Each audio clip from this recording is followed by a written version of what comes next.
Text Elinor Cade. The name struck the stone terraces harder than the ceremonial bell. Elinor stopped beneath the memorial gate with one gloved hand resting on the case that held her examiner's tools. Around her, hundreds of mourners stood in ordered rows, while black ribbons moved in the autumn wind. A royal clerk continued reading the names of women lost during the border evacuations, unaware that one of the dead had just looked up. Elinor Cade, he repeated. Age 41 at the time of death. No recovered remains. She was 53 now. Alive. And hanging beneath her name, stitched into silver thread, was a funeral ribbon that should not have existed. Elinor stepped out of the crowd, climbed the first memorial stair, and tore the ribbon from its iron hook. The clerk finally saw her. "Madam, you cannot." This was made before I disappeared. The words carried farther than she intended. At the top of the terrace, Alpha King Theron Rusk turned toward her. Beside him, his massive silver-gray wolf went completely still. The memorial guards reached Elinor before the king did. Captain Orrin Pike caught her wrist, not roughly, but with the practiced certainty of a man accustomed to ending disruptions before they became public disorder. "Return the ribbon." "No." The single word drew several shocked breaths from the nearest mourners. Elinor twisted the silk so the underside faced the pale morning light. The ribbon was matte black, nearly a hand wide, with her name embroidered in silver above a briar shaped like a wolf's jaw. Beneath it lay the date the crown claimed she had died. She had seen thousands of mourning pieces during 27 years of identity work. She knew the difference between grief and manufacture. "The thread is double twisted," she said. The Royal Workshop stopped using this pattern in the spring before the Westmere evacuation. Captain Orrin's grip loosened by a fraction. The clerk frowned. "That proves nothing.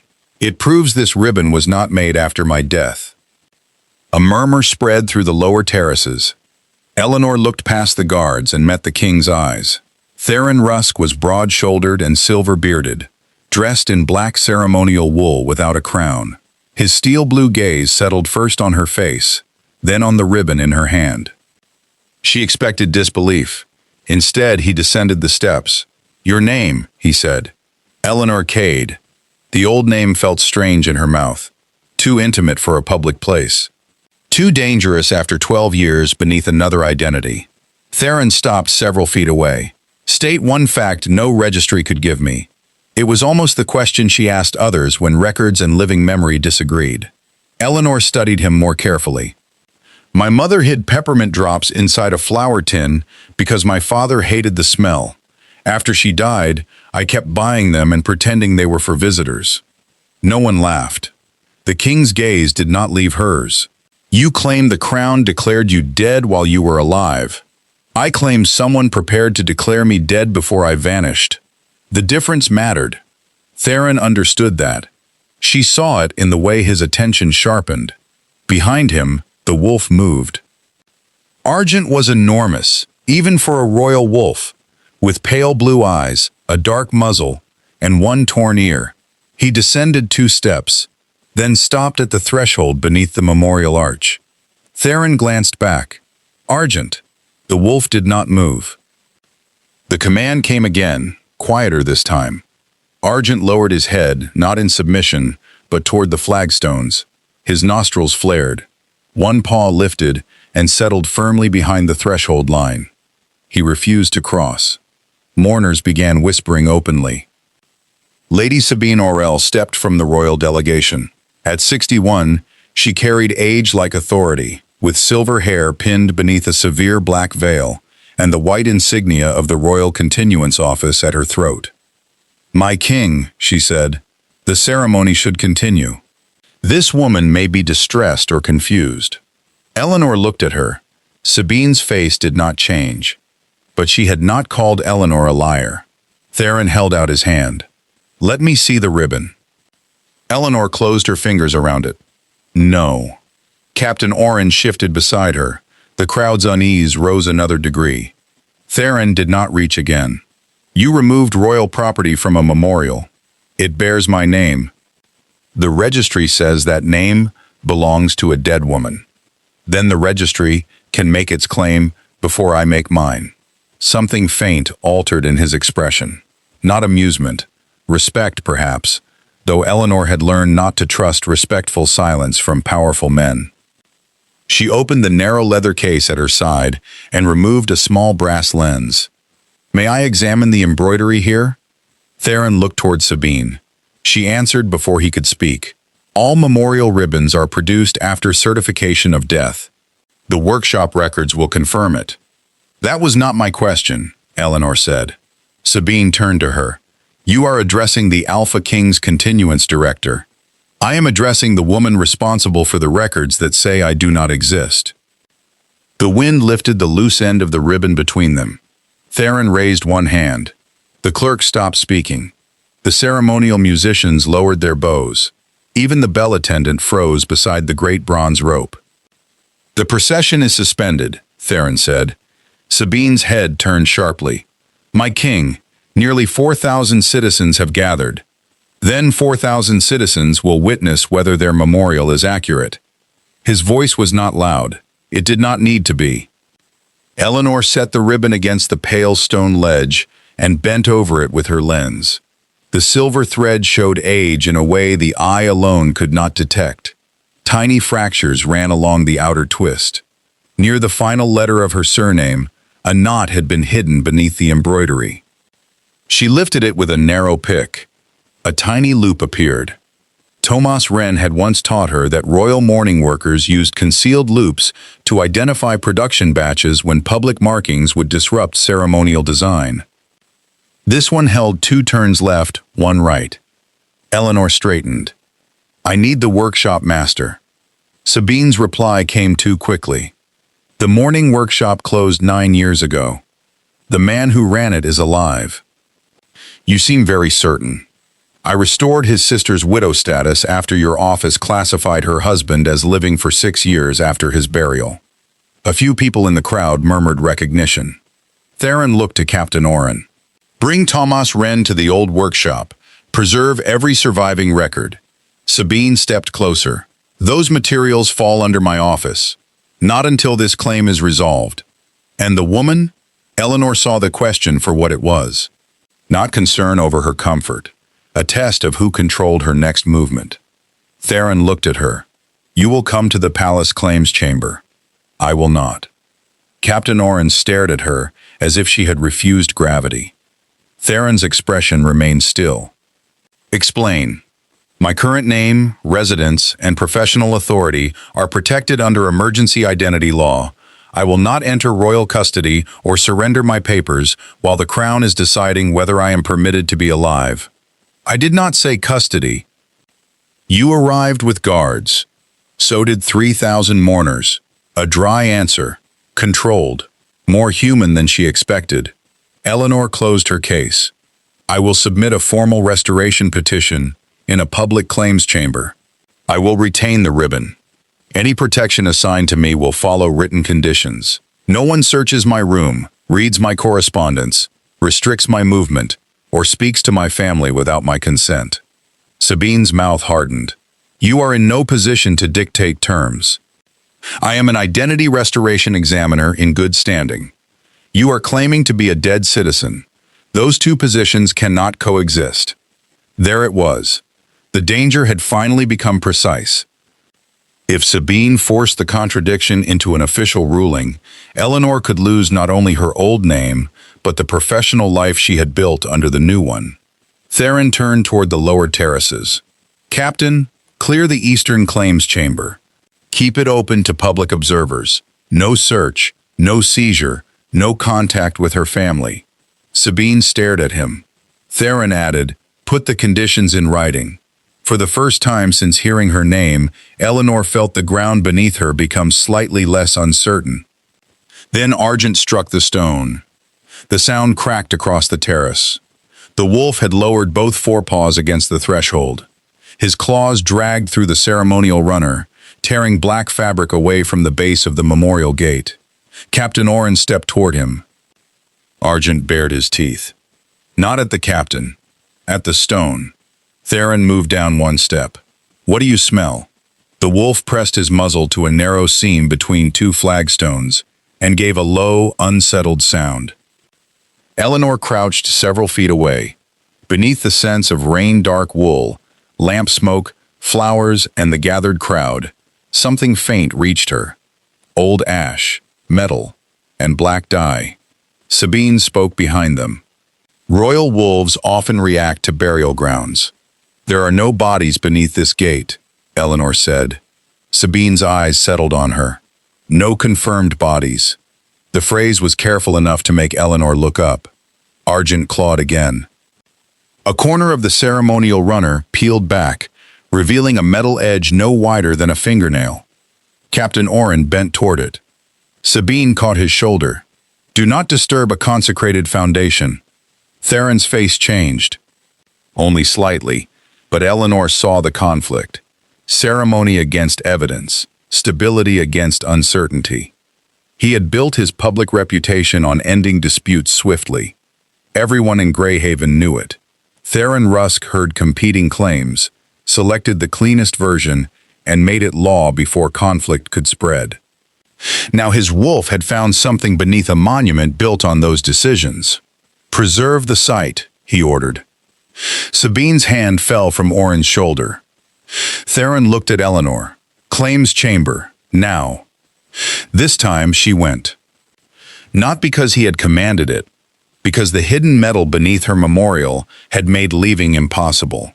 The Eastern Claims Chamber occupied a lower wing of the royal complex, far from the throne hall and ceremonial galleries. Its walls were plain gray stone. Two long tables faced a public gallery separated by a waist-high rail. Elinor approved of the room immediately. No dais, no carved royal wolves, no place for a ruler to sit above the person whose life he was judging. A clerk brought paper and ink. Captain Oren stood by the open door while two citizens from the memorial procession entered the gallery as observers. Theron remained standing until Elinor chose a seat. Sabine did not attend. That troubled Elinor more than her presence would have. The written protection conditions arrived first. Elinor read every line, struck out a phrase allowing emergency confinement, and added a requirement that all discoveries be copied to an independent examiner outside Greyhaven.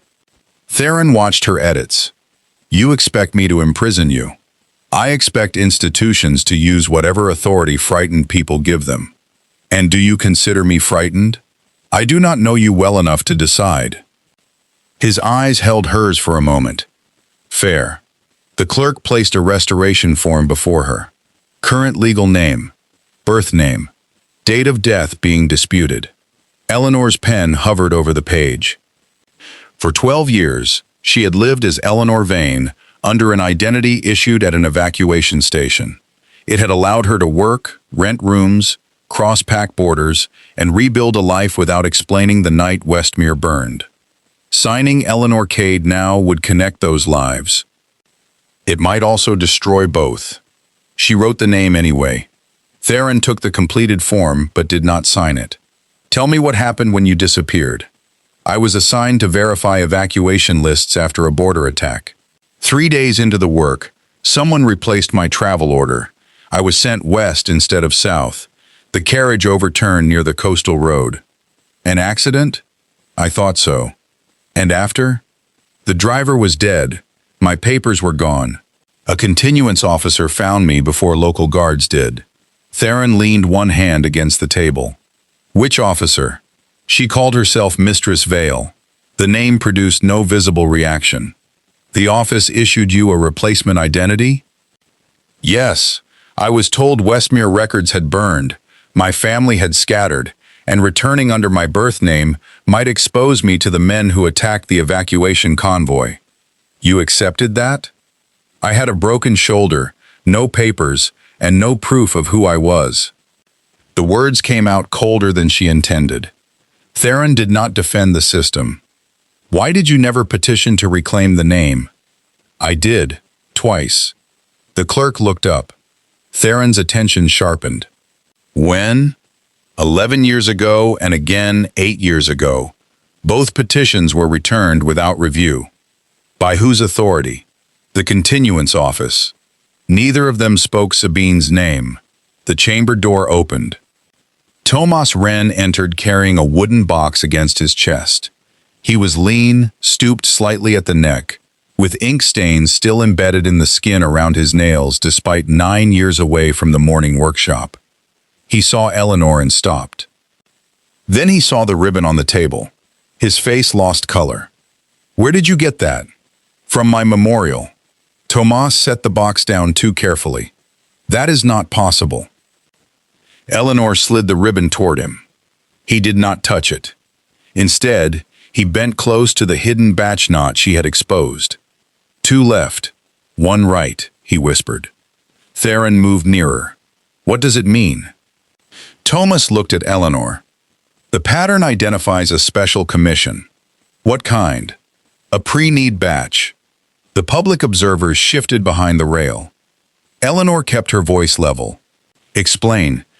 We made standard ribbons only after receiving confirmed death notices, but sometimes the continuance office ordered blank mourning sets in advance for high-risk evacuations.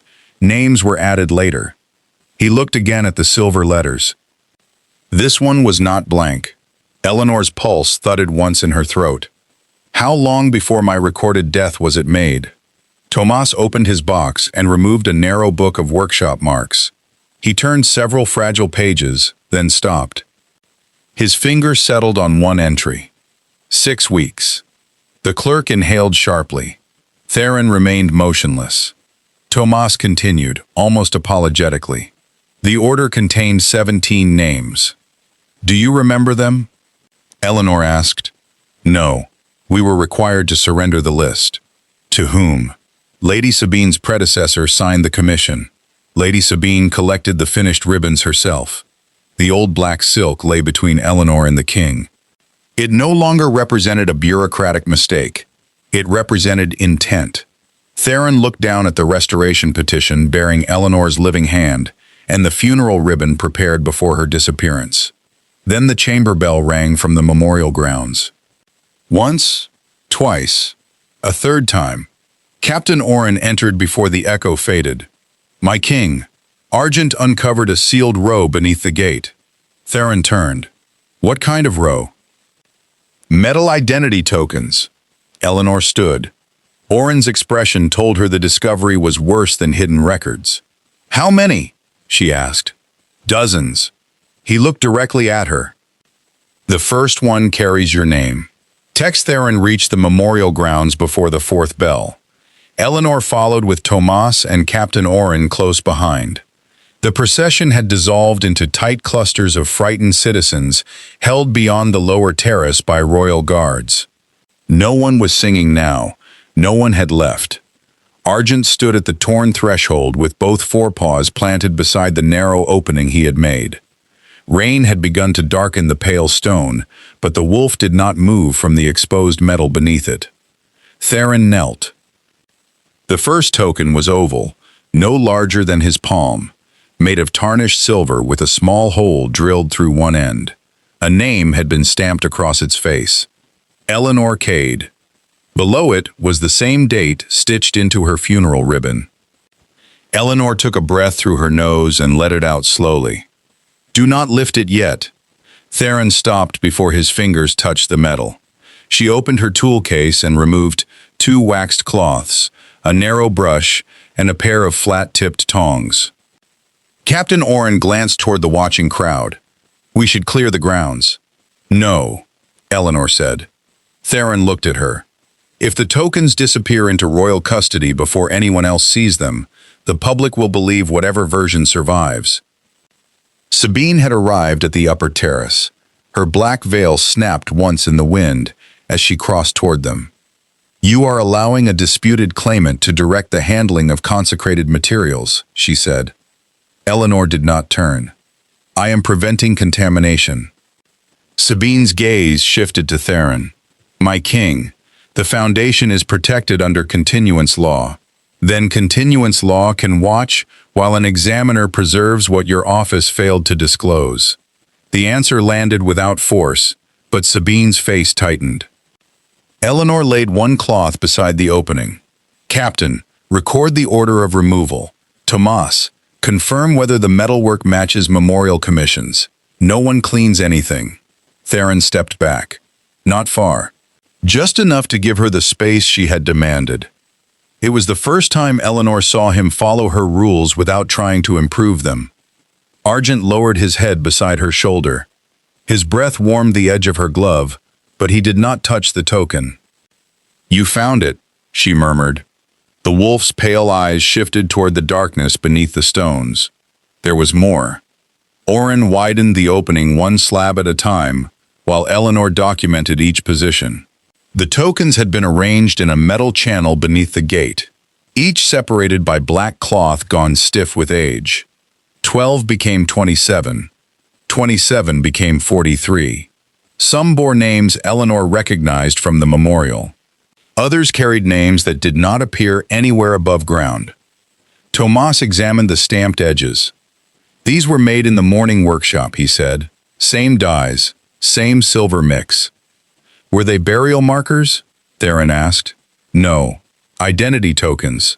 The workshop made them for evacuation shelters. One went with the woman. One went into a sealed record. The two were meant to be reunited when she reclaimed her name." Elinor looked at the row beneath the gate.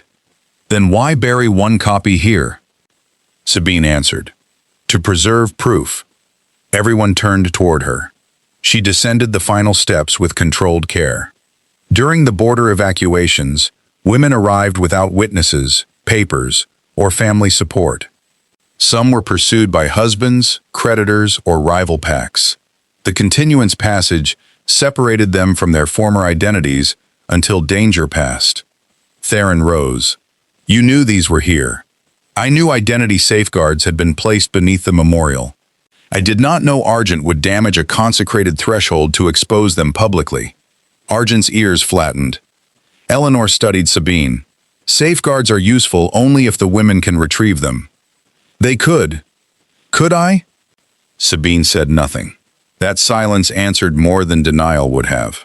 Theron faced Captain Oren. "Seal the grounds under joint authority. No token leaves without Examiner Cade's record and my written approval." The title struck Elinor unexpectedly. Not because he had restored her identity. He had not. Because he had used her professional authority before the law had decided whether she was permitted to possess it. Sabine heard the same thing. She has not proven who she is. Theron looked at the ribbon, the token, and the woman standing between them. She has proven enough to continue. The memorial grounds remained under guard while the recovered objects were transferred to the abandoned morning workshop. Elinor refused the palace evidence room. The old workshop had one entrance, large windows, and no interior passage known only to officials. More importantly, Tomas still possessed the original inventory locks. By nightfall, 43 tokens lay in numbered rows across 3 long cutting tables. The workshop smelled of dust, old dye, and damp wood. Silent looms stood beneath hanging rails where black ribbons had once dried in orderly lines. Theron removed his ceremonial coat and folded it over the back of a chair. Without it, he looked less like a monarch and more like a man who had not expected his own memorial to become a crime scene. Elinor sat at one end of a loom frame, repairing a water-damaged identity card with rice paste and thin linen. Across from her, Theron worked through a stack under her instructions. "Less paste," she said. He wiped the brush against the rim of the dish. "You have corrected me 6 times. You have improved 5. That sounds almost encouraging. It is a statement of record." The corner of his mouth moved. Outside, the wind pressed loose ribbons against the windows. Their shadows slid across the floor like dark water. Theron aligned a torn edge more carefully. "Why did you become an examiner?" Elinor kept her eyes on the card. "Because after Westmere, every official I met wanted a document I did not have. And you decided to become the person who believed people without documents?" "No. I became the person who knew belief was not enough." He waited. She continued. "People lie. Records lie. Memory fails. Grief changes details. The work is not choosing whom to trust. It is finding where independent truths touch." Theron looked down at the card in his hands. My work has often required the opposite, choosing one truth, quickly, and making everyone else live inside it. His brush stopped. There were years when delay meant violence. 2 families would claim 1 estate. 3 packs would claim 1 child. Every hour without a ruling gathered men with weapons. So you learned uncertainty was dangerous. It is dangerous. Elinor set the repaired card aside. So is certainty held by the wrong person. The old looms creaked as the wind shifted. Theron did not defend himself. After a moment, he said, My mother believed records should remain open longer than the council allowed. Elinor looked at him. He had mentioned her disappearance in the claims chamber, but not the belief that preceded it. She challenged the registry? She challenged everyone. His voice softened with old irritation that could only have survived because affection remained beneath it. She said a woman could require protection without surrendering the right to return. That sounds sensible. It sounded disorderly when half the border was burning. And now? Theron looked toward the rows of tokens. Now it sounds like a warning I mistook for defiance. The admission changed the room more than an apology would have. Elinor reached for the next damaged card. Then show me her file. He did not say it was restricted. He did not ask what she intended to publish. I will have it brought here. Uncensored. His eyes lifted to hers. Yes. A knock came at the workshop door before either of them could say more. Captain Oren entered alone. There is a woman outside asking for Examiner Cade. What name did she give? None. Elinor closed her case. Then ask her for a memory. Oren frowned. Elinor repeated. One memory no registry could contain. He left and returned moments later. She says when you were 9, you broke your left wrist falling from a pear tree. You told your mother the ground had moved. Elinor stood so quickly the stool scraped the floor. Only 3 people had heard that excuse. Her mother, her father, and Miriam Vale, the neighbor who had set the bone before the village healer arrived. Miriam was supposed to have died 8 years ago. Elinor opened the door herself. The woman waiting in the alley wore a plain brown cloak with the hood pulled low. Age had thinned her face, but Elinor recognized the small scar beside her mouth. Miriam? The woman's eyes filled, though no tears fell. You should not have torn down your ribbon. I tore down one ribbon. You opened a road others are still using. Theron appeared behind Elinor, but remained inside the doorway. Miriam saw him and stepped back. I will not speak before the king. Elinor turned. Theron held her gaze for one measured second. Then he moved away from the door. Captain, he said, clear the alley. No one follows them. He did not ask where they were going. That restraint earned him more than any promise could have. Miriam led Elinor through back lanes, across the covered bridge, and out through a worker's gate before stopping beside an old stone carriage shed. You cannot restore every name publicly, she said. Why? Because some of us are alive only because the world believes we are dead. How many? Miriam hesitated. Elinor waited. 12 on the memorial that I know of. The number entered Elinor like a cold blade. Voluntary? Some. And the others? Miriam looked toward the dark road beyond the shed. Some were told it was temporary. Some were too injured to understand. Some woke with new names and no safe way back. Elinor's grip tightened around the ribbon inside her coat. Who decides which woman gets to return? The continuance office. Sabine. Before her, others. But yes. What happens to the property? Miriam gave a tired, bitter laugh. That depends on who wanted the woman gone. The central question had changed. This was no longer about proving one living woman had been recorded as dead. It was about a system that could save a woman from a violent husband, then sell her house to his brother while she hid.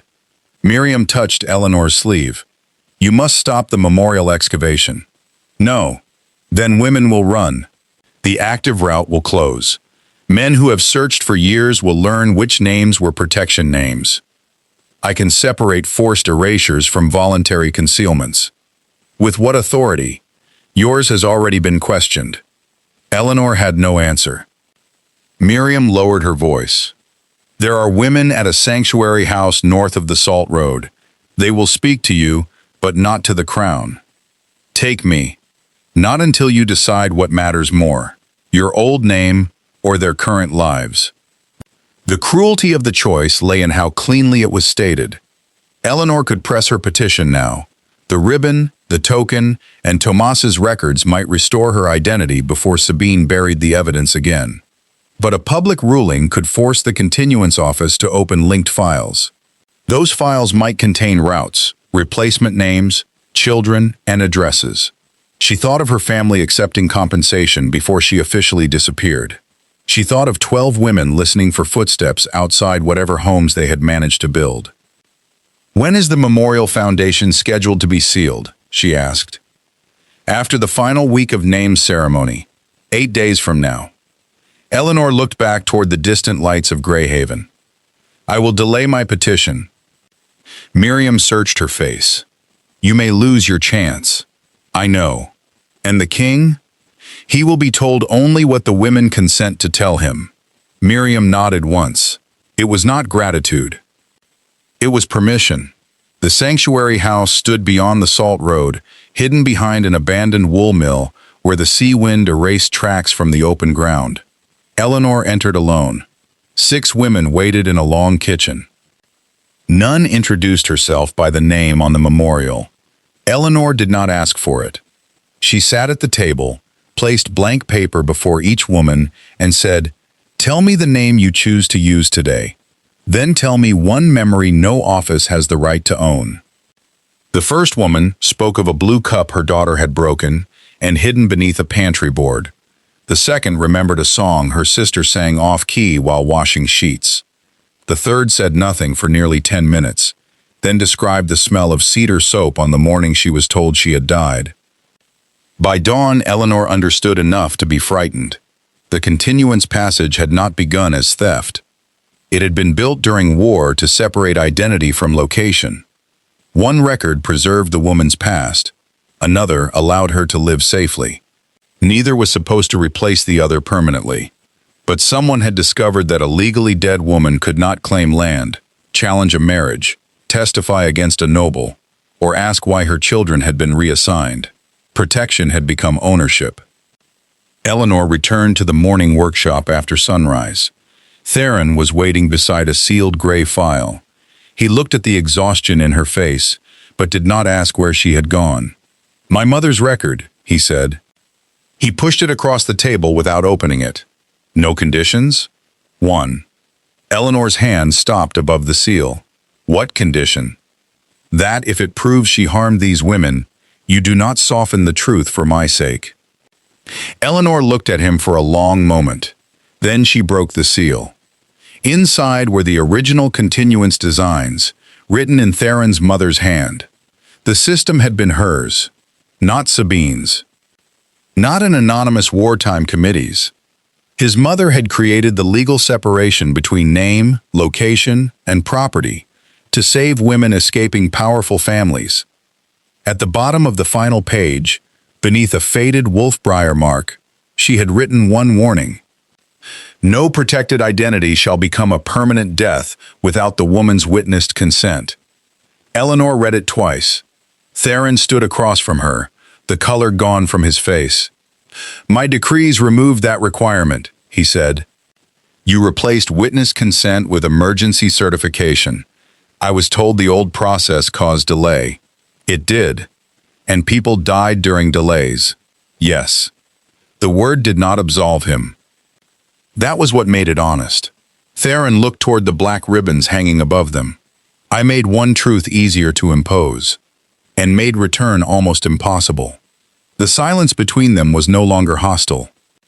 It was heavier than that. Shared knowledge had created trust, but it had also placed the cost of his decisions directly between them. Elinor closed the file. "I need 3 days before my petition proceeds." Theron's attention sharpened. "Why? I am protecting witnesses." "From whom?"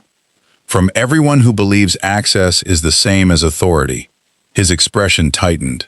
That includes me. For now, he did not like it. But he nodded. The petition hearing was scheduled for the third afternoon. By then, Tomas had confirmed 11 additional pre-need ribbons. Elinor had matched 7 compensation orders to dates earlier than the women's disappearances. Captain Oren had quietly preserved the memorial foundation against Sabine's attempts to reclaim it. Miriam agreed to testify, only to one fact, that she was alive. It should have been enough to prevent the Crown from dismissing Elinor's case as an isolated fraud. The public petition hall filled before noon. Elinor stood at the central table in muted blue examiner's clothes, her black funeral ribbon laid beside the silver token. Theron sat at the same level to her right. Sabine faced them from the opposing table. Miriam entered under a plain veil. Elinor watched the king. He knew Miriam had come from the active route. He knew Elinor had withheld the sanctuary location. He had accepted that boundary. Or so she believed. Sabine began simply. "State your name." Miriam gave the name listed on the memorial. The gallery stirred. "Are you alive?" "Yes." "Do you know of any other person named on the memorial who remains alive?"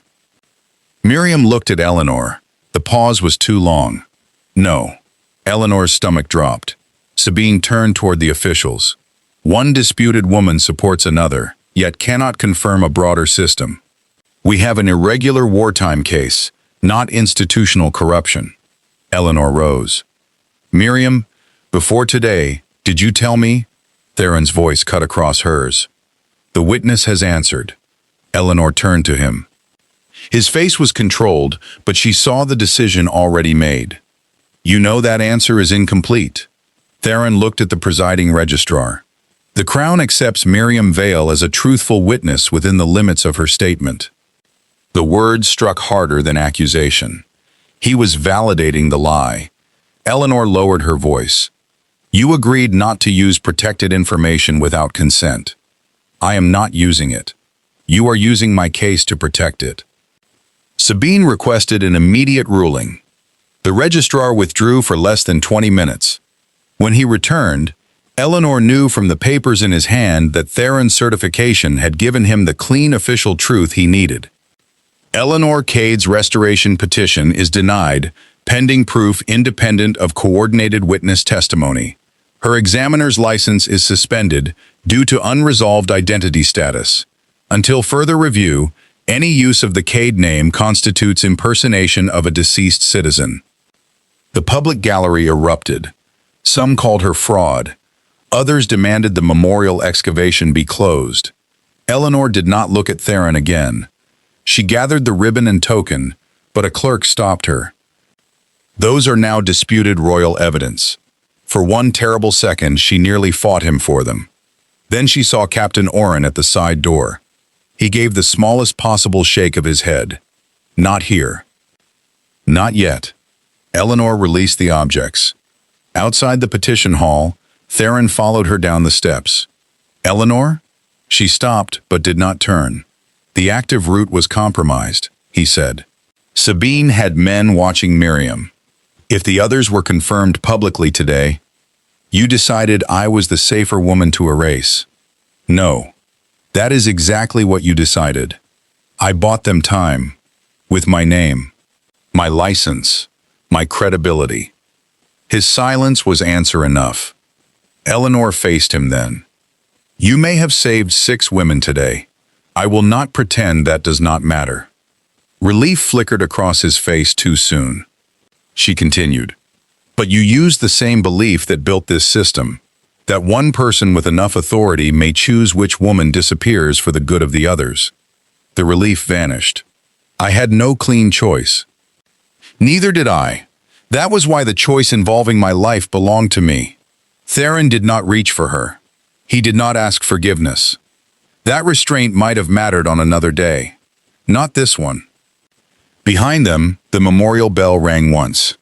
Captain Oren emerged from the hall and crossed quickly toward them. "My king, Lady Sabine has ordered the memorial foundation permanently sealed at first light. Theron turned. Under whose authority? The ruling classified the tokens as unreliable disputed evidence. The continuance office has reclaimed jurisdiction. Elinor felt the last legal path close. Her name was dead again. Her profession was gone. The evidence was returning to the institution that had buried it. She left them on the steps and walked alone to the abandoned mourning workshop. The door had been forced. Drawers stood open. Records littered the floor. Several of Tomas's batch books were missing. Elinor moved through the wreckage without calling for help. Pain sharpened her attention rather than blurring it. One loom had been pulled away from the wall. Beneath it lay a narrow wooden panel Tomas had once said was permanently fixed. Now it hung open. Inside was a single unfinished ribbon. Black silk, silver thread, no date, only a name. A name Elinor had seen that morning, at the top of the original continuance designs. Queen Althea Rusk, Theron's mother. Someone had prepared to declare her dead, too. Elinor closed her hand around the ribbon and understood that she could no longer wait for the Alpha King to decide which truth the kingdom was ready to hear. Text Elinor carried Queen Althea's unfinished ribbon beneath her coat and went first to Tomas. She found him in a rented room above a cooper's shop, one side of his face bruised where continuance officers had struck him during the search. They took the batch books, he said. Did they take everything? Tomas looked at the ribbon in her hand. No. He crossed to the hearth, lifted a loose brick, and removed a small brass die wrapped in cloth. The Wolfbriar stamp, he said. Every emergency identity token carried it. The memorial tokens should match this exactly. Elinor examined the worn edge. They will. You cannot reach them before the foundation is sealed. I can, if Captain Oren chooses law over jurisdiction. And the king? Elinor folded Althea's ribbon carefully. The king has already chosen for me once. She left Tomas with instructions to reach the remembrance grounds before the final ceremony and show the die to anyone willing to look. Miriam was waiting in the alley below. The older woman appeared exhausted, but the fear in her face had eased. The 6 women were moved, she said. Theron's decision gave us enough time. I know. You should know the whole cost before you condemn him. I know enough to condemn the choice. Miriam accepted the distinction. He did not ask me to defend him. That is the first wise decision he has made since the hearing. Miriam almost smiled. Then she saw the unfinished ribbon. Where did you find that? In the workshop wall. Miriam touched the silver name without taking the cloth. Althea. You knew her? She brought me through the first continuance passage, before Sabine controlled it. Elinor felt the pieces move closer together. Was she alive after Theron was told she vanished? Yes. For how long? Nearly 2 years. Why did she not return? She was gathering proof.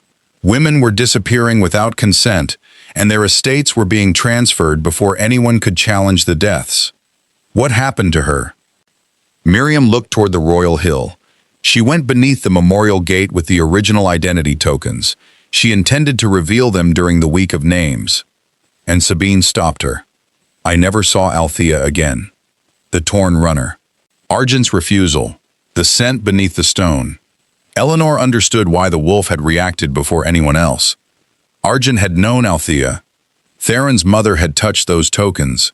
Perhaps she had died beneath the very memorial that named other women as dead. Elinor closed her fingers around the ribbon. Take me to Oren.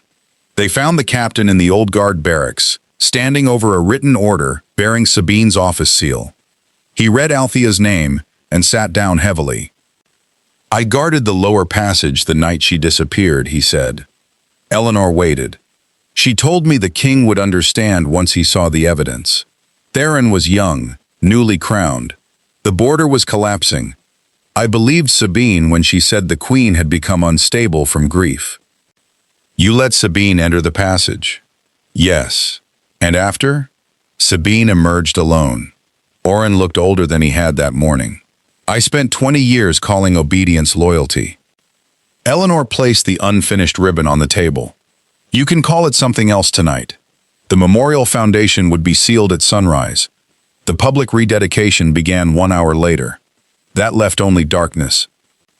Oren knew a drainage passage beneath the eastern terrace, narrow enough that Sabine's workers had ignored it when securing the grounds. He led Elinor through first. Miriam followed. Theron joined them at the outer grate without invitation. Elinor stopped. He wore no ceremonial coat, only a dark shirt, heavy boots, and the royal signet on his right hand. I am not asking you to forgive the hearing, he said. Good. I am asking permission to help preserve the evidence my order placed at risk. You follow my instructions. Yes? You do not remove anything, speak for any witness, or seal any record. Yes. You tell me immediately if you know something I do not. His answer came without hesitation. Yes. Elinor opened the grate. Argent slipped through before Theron, the silver-gray wolf lowering his body to fit beneath the stone arch. He moved with unusual purpose, pausing only to test the air before leading them deeper. The passage ended at an iron lattice beneath the memorial gate. Beyond it lay the metal channel they had opened days earlier. Most of the tokens remained in place. Several workers were already preparing mortar above them. Oren cut the old lattice lock. Argent pushed past him and went straight to the far end of the chamber, where the scent of black dye and old ash thickened. The wolf began digging. Theron called his name once. Argent ignored him. Elinor crouched beside the wolf and brushed debris from a narrow recess. A strip of decayed cloth appeared first, then bone. Miriam covered her mouth. Theron did not move. Argent gave a low sound and pulled a silver token from beneath the remains. He carried it toward Theron. For one moment, Elinor thought the wolf would place it in his hand. Argent passed him. He set the token before Elinor. Queen Althea Rusk. No death date. Only a line stamped beneath the name. Return denied. Theron sank to one knee, not before Elinor, but beside what remained of his mother. His face emptied of every public expression she had seen him wear. I signed the order that closed unresolved returns, he said. His voice was barely audible in the stone chamber. Sabine told me false claimants were using the passage to seize protected estates. I allowed emergency deaths to become permanent after one review. Elinor held the token. You did not kill her. No. He looked at the stamped words. But I made the system that buried her impossible to challenge. That was the truth. Not innocence. Not complete guilt. Responsibility. Footsteps sounded above them. Oren looked toward the passage. We have minutes. Elinor stood. Then we do not carry the evidence away. Theron looked up. She pointed toward the unfinished mortar joints beneath the ceremonial platform. We opened the gate from below. At sunrise, Lady Sabine began the rededication before a restless crowd. The memorial had been draped in fresh black cloth. Musicians stood ready beside the bell. Regional alphas occupied the upper terrace, while families of the named dead filled the steps below. Sabine raised one hand. Today, we protect memory from those who would exploit grief for personal gain. The stone beneath her feet shifted. A crack opened across the central platform. Argent burst through first, scattering loose mortar and sending 2 guards backward. His silver coat was covered in dust. Althea's token hung from his jaws. The crowd recoiled. Then Elinor climbed through the opening. She wore the same muted blue examiner's dress from the failed hearing. Her license remained suspended. Her legal name remained disputed. None of that prevented her from carrying evidence. Captain Oren emerged behind her with a tray of identity tokens. Miriam followed, her veil removed. Theron came last. Sabine's voice sharpened. Seize them! The guards looked to Oren. He removed his captain's insignia and placed it on the stone. No. The refusal traveled through the grounds faster than any command. Elinor stepped beneath her carved name. The women on this memorial were not all murdered, she said. Some were rescued, some chose new lives, Some were declared dead without consent, so their homes, children, testimony, and property could be taken. Sabine did not retreat. And if you expose every protected identity today, how many violent men will know where to begin searching? The question struck the crowd with real force. Elinor allowed it to remain. This system saved lives, Sabine continued. Queen Althea understood that. Miriam Vale understood it. Even the Alpha King understood it when he protected your witnesses at the cost of your petition. Murmurs spread through the terraces. Sabine turned toward Theron. Tell them, order requires decisions. Some truths must remain controlled. Theron looked at Elinor. She gave him nothing. No reassurance. No invitation to become the hero of her evidence. The decision belonged to him. He faced the crowd. She is correct about one thing. I sacrificed Elinor Cade's legal identity without her consent because I believed I could calculate the lesser harm. Sabine's eyes narrowed. Theron continued. That belief is the foundation of this abuse. Not secrecy alone, not protection alone, the belief that one authority may decide whose truth is permitted to exist. Elinor placed her funeral ribbon beside Althea's unfinished one. Tomas came forward from the lower terrace and held up the original Wolfbriar die. These marks were made in my workshop, he said. The ribbons and tokens match commissions issued before the women disappeared. Miriam stepped beside him. My name is Miriam Vale. I am alive. I chose protection. I did not choose permanent death. A second woman rose from the crowd. Then a third. They did not reveal where they lived.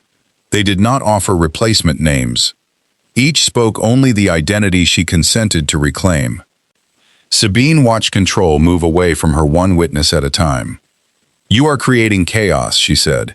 Estates will freeze. Marriages will be challenged.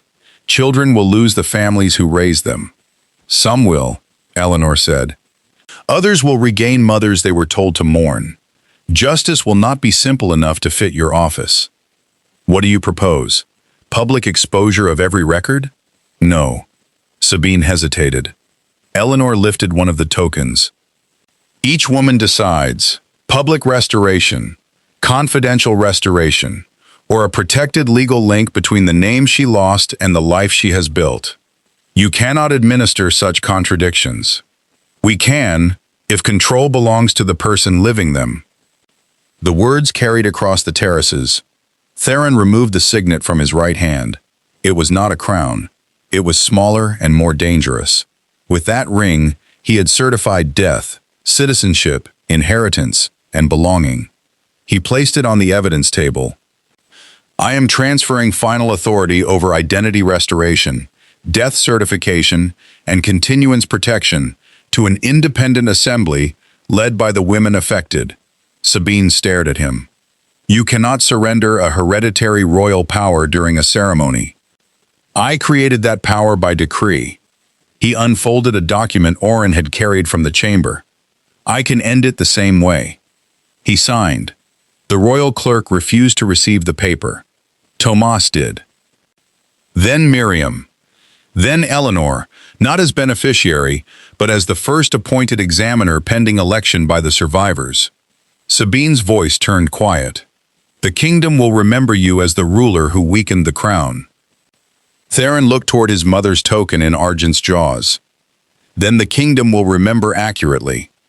Oren ordered Sabine's detention for destruction of evidence, unlawful identity conversion, and conspiracy to seize protected estates. She did not confess. She continued arguing as the guards escorted her away. Some citizens agreed with her. That mattered. The new system would not be born from unanimous applause.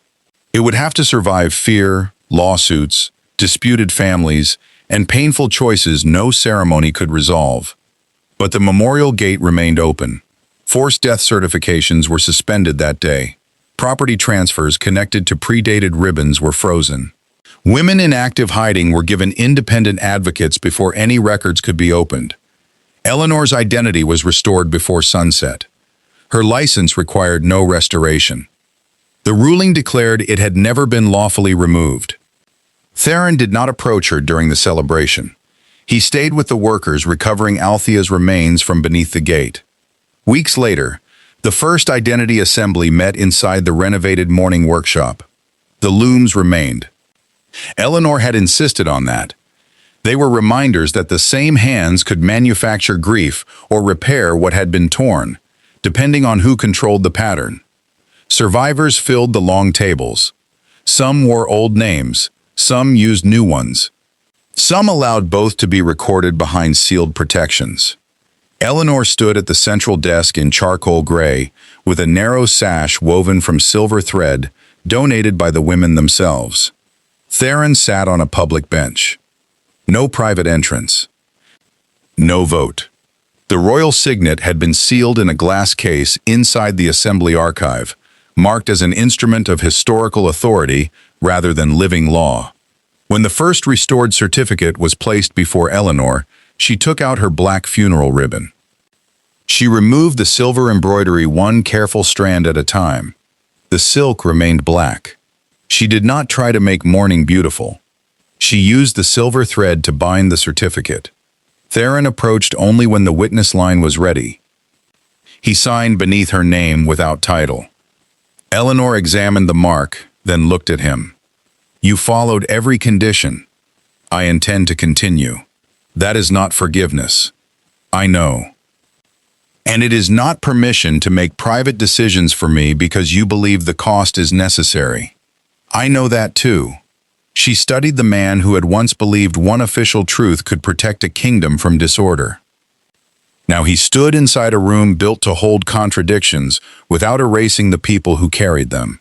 "There may be a place for you beside me," she said, "but you will earn it in the same way everyone earns recognition here. One truthful act at a time.